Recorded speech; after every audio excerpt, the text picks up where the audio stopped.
Салам, хорматлы ватандашлар, здравствуйте, дорогие туркменистанцы. Вот по поводу теперь Фархада у нас есть достоверная информация. 19 числа их взяли четверых, они одну ночь там были, но на следующее утро первым рейсом Фархада депортировали в Ашхабад. Причем не просто депортировали, он даже не прошел миграционный пост.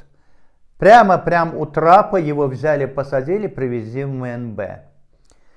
И тут же отдали в руки двум лахмачам. Есть один такой Равшан, он боксер, кишинский. И Анна, к сожалению, хитровский борец. Вот они его лупили, не просто так лупили, на нем живого места нет. Они одевали ему противогаз, так, и когда он уже терял сознание, они убирали и налили на него воду и говорили: ну что, хочешь еще ругаться? Ну давай ругайся, хочешь выступать? Давай выступай. Они прикрепили вот этот вот электрический, к ему на язык и подавали вот эти электрические сигналы. И говорили: ну давай, ругай, у него язык опух вот так вот. Они его избили до такой степени, что он был невменяем, он терял сознание, и они его снова били и били. Они опустили его. Они просто мочились на него. Там были факты сексуального насилия с ним. И мы знаем это достоверно, не от кого-то. И теперь я хочу сказать этим людям: Анна, sen öğün gayran oğluna, ты же Хитровский. Ты помнишь, был такой замначальник МНБ, Мурат Абаев. Я когда уезжал из Туркменистана, он мне сказал: Гильды, ты персона. Но тут государство, ты ничего не сделаешь. Он 18 лет с Чарыгоша сидит, правильно? Посадили его. А вы сейчас для кого стараетесь это вот? Раушен, Анна, вы для кого старались? Вы уверены, что с вами так не поступят? Что не поступят так с вашими детьми? Вы уверены? Вы ничего не видели в жизни. Вы зачем его убиваете? Через 2 дня жесточайшего насилия, избиений Фархада перевели в ВВС. Но они все равно подконтрольны этому МНБ.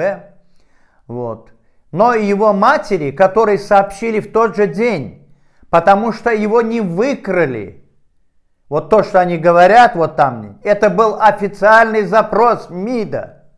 Его официально депортировали. Поэтому сообщили его матери. Мать с сестрой приехала, она пыталась, она до сих пор в Ашхабаде. Неделя прошла, она до сих пор находится в Ашхабаде. И им не дают ни встречи, ни передачи, ничего не дают.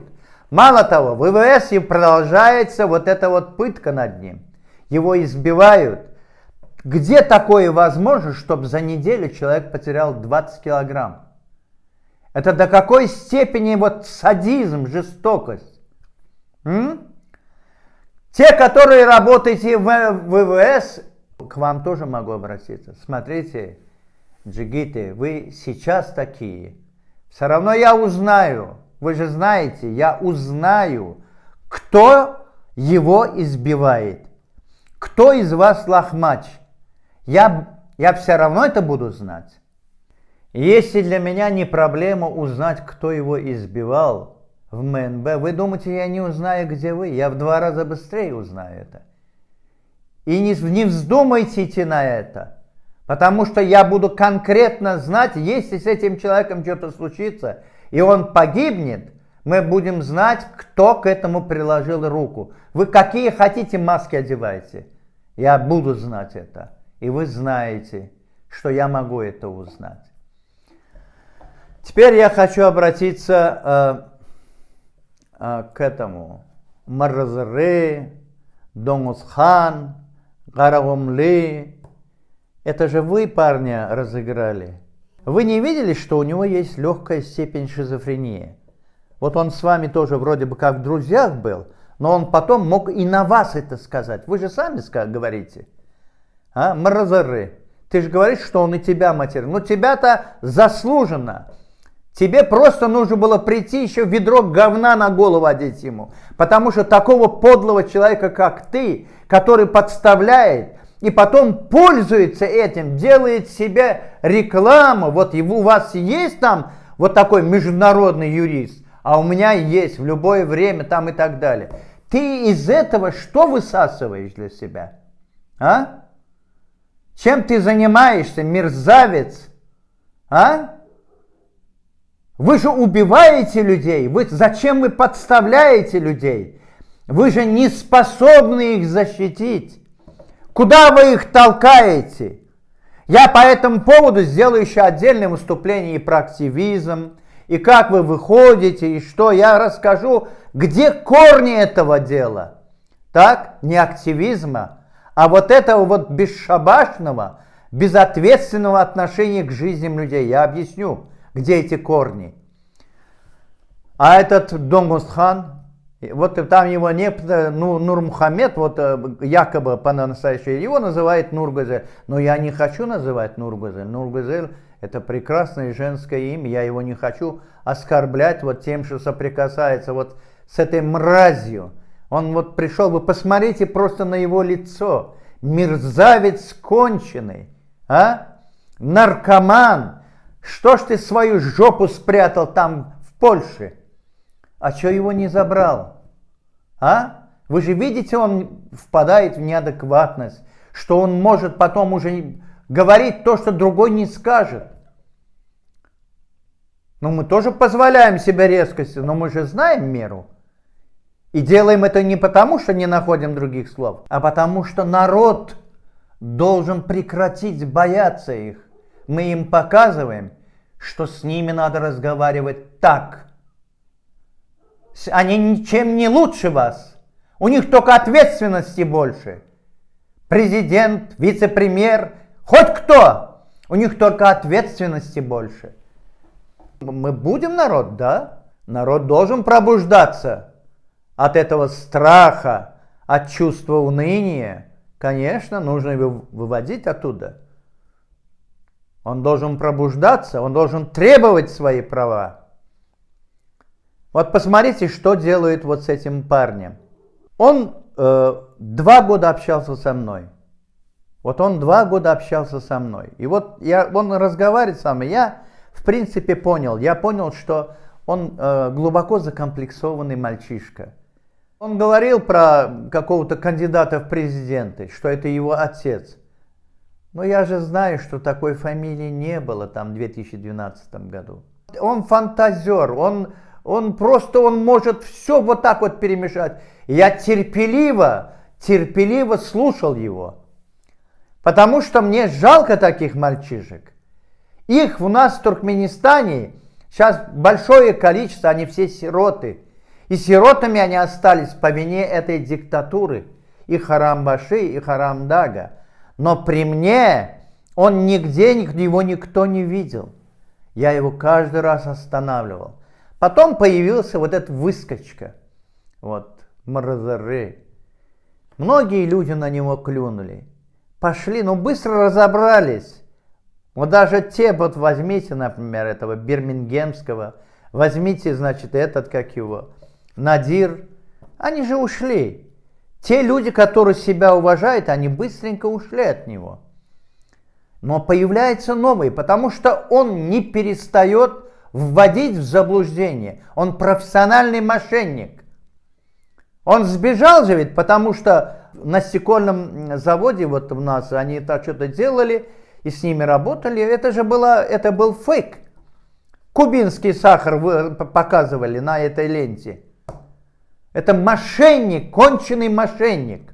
И вот он попал точно так же под влияние этого человека. Но он быстро разобрался, и потом в нем была эта вот злость. И снова он, и их тоже он поносил. И этого Донгусхана, и этого, как его, и Маразары.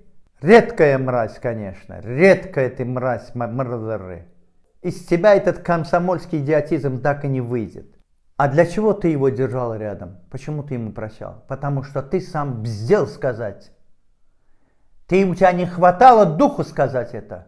И ты использовал его как травильную шавку. Вот для чего ты его использовал. И вы будете отвечать за это. Вы же прекрасно знаете, что он работал со мной 2 года. Но я его нигде не засветил. А вы быстренько сделали это. Он 2 года со мной разговаривал. Но он абсолютно не политик, во-первых. Он вот такой вот весь амбициозный. Он вот хотел быть таким знаменитым. Он хотел быть сыном президента, Харамдак. Ты понимаешь, почему он это придумывает все? А? Почему он наезжает? Почему он вот это все говорит?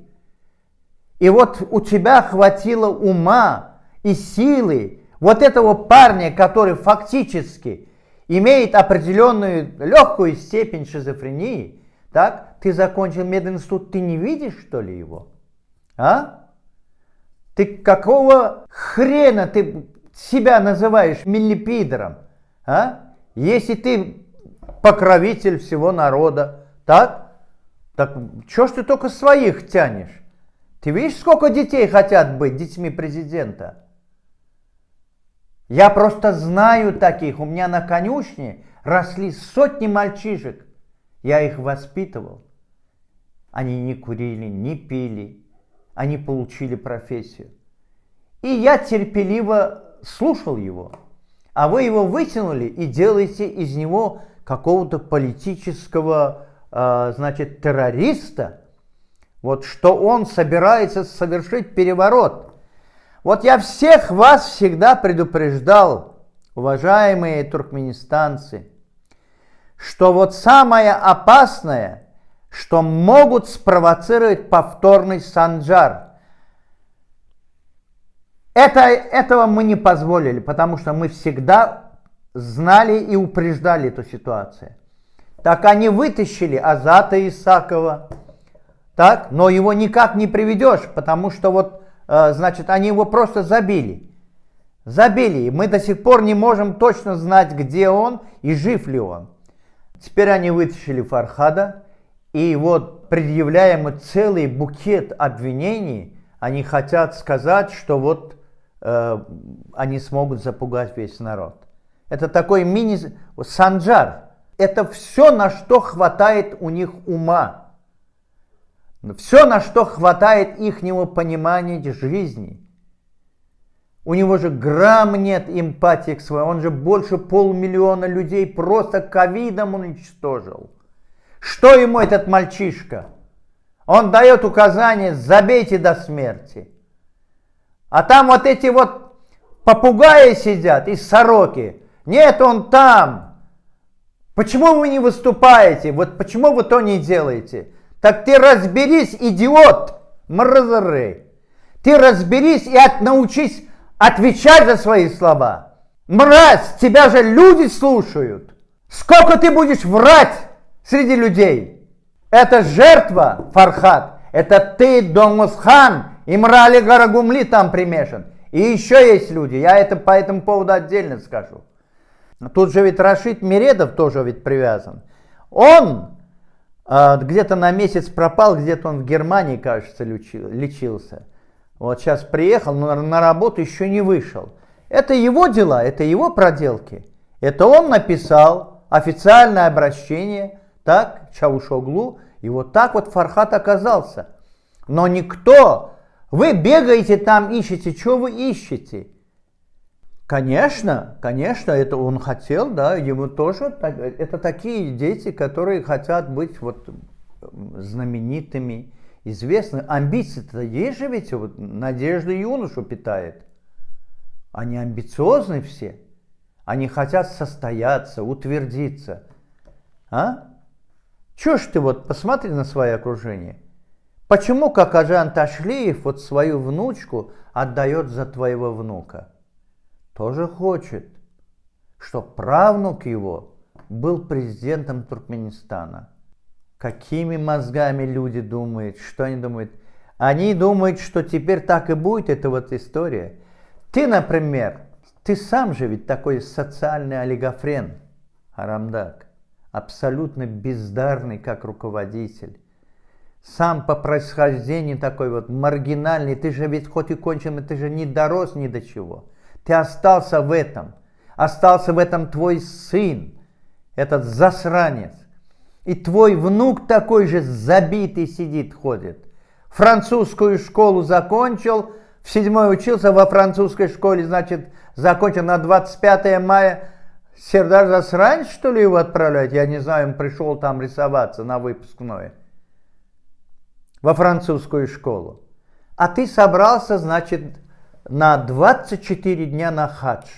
Вот в конце следующего месяца, 20-22, когда вот Курбан-Байрам, ты хочешь возглавить, значит, нашу вот делегацию на хадж из Туркменистана. Ты что думаешь после того, что ты сделал с этим народом? Что ты намерен еще, какие у тебя есть намерения? Когда ты также такого психически нездорового человека, ты готов убить только за то, что ты увидел, что он так. А как ты тогда будешь поступать просто с откровенно больными? Ты не проходил психиатрию? И запомни, ты от того, что там будешь на хаджи, даже если ты там умрешь, тебя Аллах этого не простит.